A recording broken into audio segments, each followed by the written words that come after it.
Hello friends, आज मैं आपके साथ इकोनॉमिक्स का एक और टॉपिक लेके आया हूँ और टॉपिक का नाम है मार्कअप प्राइसिंग। मार्कअप प्राइसिंग होता क्या है, इसको डिटेल में डिस्कस करेंगे, इसके फॉर्मूले भी डिस्कस करेंगे और जिस हिसाब से पेपर में लिखना है मैंने उसी हिसाब से यहाँ पे अटेम्प्ट किया हुआ है।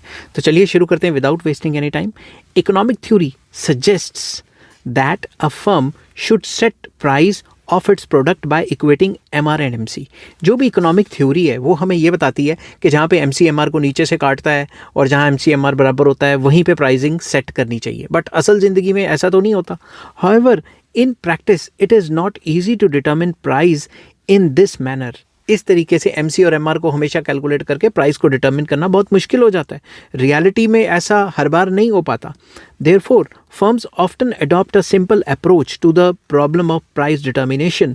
तो फर्म्स एक सिंपल तरीका अपनाती हैं प्राइस को डिटरमिन करने का। Several studies on pricing in monopolistic market has suggested that the management of a monopoly firm determines price of its product by adding a markup over costs।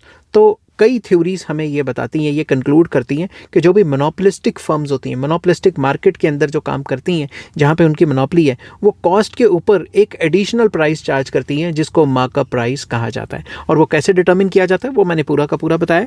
The markups differ from product to product, from firm to firm and from industry to industry. अब ये कितना markup होगा, costing के ऊपर कितना लिया जाएगा, वो फर्म टू फर्म या प्रोडक्ट टू प्रोडक्ट या इंडस्ट्री टू इंडस्ट्री वेरी करता है। ठीक है।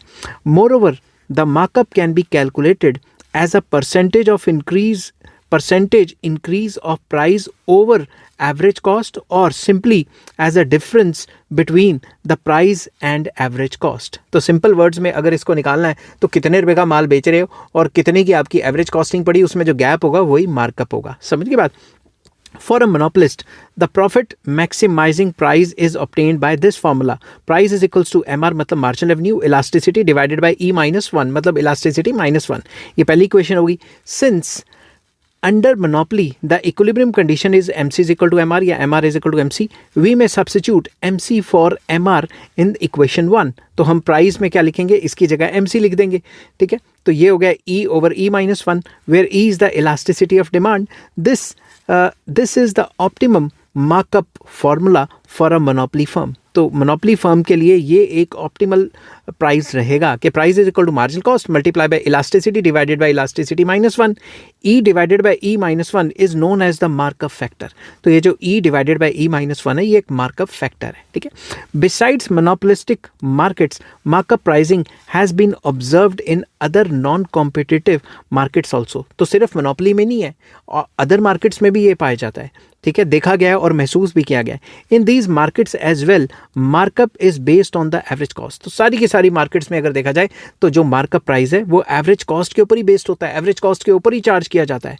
तो economist like R.E. Hall and C.H. had reported results of a survey that had conducted in an article that they published in 1939। उन्होंने 1939 में सर्वे किए और अपनी रिपोर्ट पब्लिश की। उन्होंने क्या देखा, they had sent a questionnaire to 38 firms requesting them to provide information on their methods of price setting। उन्होंने 38 firms को क्वेश्चनियर सेंड किया और उनसे पूछा कि भाई किस तरीके से तुम प्राइस सेट करते हो। These firms were also asked to explain the factors that motivate them to adjust their prices। उनसे ये भी पूछा गया कि ऐसे कौन से फैक्टर्स हैं जो मोटिवेट करते हैं कि प्राइस तुम बढ़ाओ या प्राइस कम करो, प्राइस को ऊपर नीचे चेंज करने में कौन कौन से फैक्टर्स मोटिवेट करते हैं। The information that hall and hitch obtained clearly contradicted the established pricing theories. तो जो उनको रिजल्ट मिले क्वेश्चनियर के थ्रू, तो जो वो रिजल्ट थे वो जो प्राइसिंग थ्योरीज थी MCMR वाली उनको कॉन्ट्रडिक्ट करते थे। Business firms mostly reported that they usually set up a price by first calculating average cost of production and then adding up a markup price या मार्कअप फॉर अर्निंग प्रॉफिट। तो ज़्यादातर उन्होंने ये पाया कि पहले वो देखते हैं कि उनकी एवरेज कॉस्टिंग क्या है और उसके ऊपर एक प्राइस तय कर लेते हैं जिसमें उनको प्रॉफिट भी हो जाए, जिसको मार्कअप कहा जाता है। In other words the markup depended in each case on the profit expectations of the firm. तो मार्कअप किस पे डिपेंड करता है कि जो प्रोड्यूसर है वो कितना प्रॉफिट एक्सपेक्ट कर रहा है। Normally the markup did not change with variations in the demand for the product. तो जब भी डिमांड प्रोडक्ट के ऊपर नीचे होगी नॉर्मली वो प्राइस को इतना ज़्यादा चेंज नहीं करते, मार्कअप को उतने का उतना ही रहने देते हैं। ये बात चल रही 1939 के अराउंड उनकी रिसर्च के टाइम पे। आजकल तो सेलें लगा लगा के माल बेच देते हैं, अगर नहीं बिकता तो, आउट ऑफ स्टॉक सीजन हो जाता है तो। The markup pricing adjustments contradict the new classical pricing theory. तो ये जब आया मार्कअप प्राइस, उन्होंने तो जो न्यू क्लासिकल प्राइसिंग थ्योरीज हैं, MCMR, ये वो फलाना डिमकाना, इस कर्व को यहाँ से कटा दो वहाँ से कटा दो तब प्राइस डिटरमिन होगा, उसको चैलेंज कर दिया। According to F. Machlup, economist हैं, ठीक है, markup pricing technique follows a rule of thumb. तो जो मार्कअप प्राइसिंग है उनका ये मानना था कि ये रूल ऑफ थंब है, ये तक कैसे चलाई जा रहे हैं, समझ के बात, कैसे कि भाई पहले एवरेज कॉस्ट डिटरमिन कर लो, उसके ऊपर 10%, 15%, 5% उसका मार्जिन डिक्लेयर कर दो। This pricing method enables the firm to maximise profits by trial and error. तो ये एक ट्रेल एंड एरर मेथड से अपना प्रॉफिट को मैक्सिमाइज करने का तरीका है जो हर बार सही नहीं निकल सकता। तो एक और इकोनॉमिस्ट थे A. ओकुन, उन्होंने क्या कहा, they provide an all together different explanation for markup pricing method. उन्होंने अपना अलग ही मेथड दे दिया मार्कअप प्राइसिंग को एक्सप्लेन करने के लिए। He argues that modern firms which produce industrial goods require repeat sales for their products. उनका ये मानना था जो इंडस्ट्रियल गुड्स बनाती हैं उनको रिपीटेड सेल्स चाहिए, तभी तो मतलब रिपीट सेल्स, एक मशीन बेची फिर दूसरी बेचनी है, तीसरी बेचनी है, उनको तो ज़्यादा माल बेचना है। These firms need to cultivate relations with their customers in order to realise this objective. तो इस ऑब्जेक्टिव को पूरा करने के लिए उनको अपने कस्टमर्स के साथ रिलेशन अच्छे बनाने पड़ते हैं। इन ओकुन्स terminology, these are customer markets where prices convey only a limited information about the product। तो प्राइजेस, उनका ये मानना था कि जो प्राइजेस हैं वो एक लिमिटेड बता रहे हैं कि भाई प्रोडक्ट कैसी है, जो प्रोडक्ट है उसी के हिसाब, प्रोडक्ट की इंफॉर्मेशन के हिसाब से प्राइजेस रखने चाहिए। तो प्राइस कन्वे करेगा कि इंफॉर्मेशन कन्वे करेगा कि प्रोडक्ट की क्वालिटी क्या है, समझ की बात। तो अगर प्राइस हाई है तो अच्छी क्वालिटी का माल है, प्राइस लो है तो बुरी क्वालिटी का माल है, ऐसा उनका मानना था, ठीक है। In these markets price depend mainly on cost. तो वो कहते थे प्राइसेस ज़्यादातर कॉस्ट के ऊपर डिपेंड करेंगे, जो भी कॉस्ट पड़ी है उसके ऊपर। The producers therefore do not raise price when the demand for their products increase. जब भी उनकी जो डिमांड है वो बढ़ जाएगी तो वो अन्यवा प्राइजेस नहीं बढ़ाएंगे, डिमांड पुल इन्फ्लेशन टाइप नहीं करेंगे। द प्राइसेस दस remain stable and the firms policy of foregoing short-term profits, earning goodwill that is far more rewarding in the long run। तो वो ये कहते थे शॉर्ट टर्म में अगर डिमांड बढ़ भी जाएगी तो कंपनी अपने प्राइसेस नहीं बढ़ाएगी, प्राइसेस उतने के उतने रखेगी ताकि वो गुडविल अर्न कर सके, और एक बार गुडविल मिल गई किसी कंपनी को तो उसी का माल लॉन्ग टर्म में ज़्यादा बिकेगा, ऐसा ओकुन का मानना था, ठीक है। Prices are revised upward only when costs increase. जब कॉस्ट बढ़ेगी तभी प्राइजेस बढ़ेंगे, वरना नहीं बढ़ेंगे।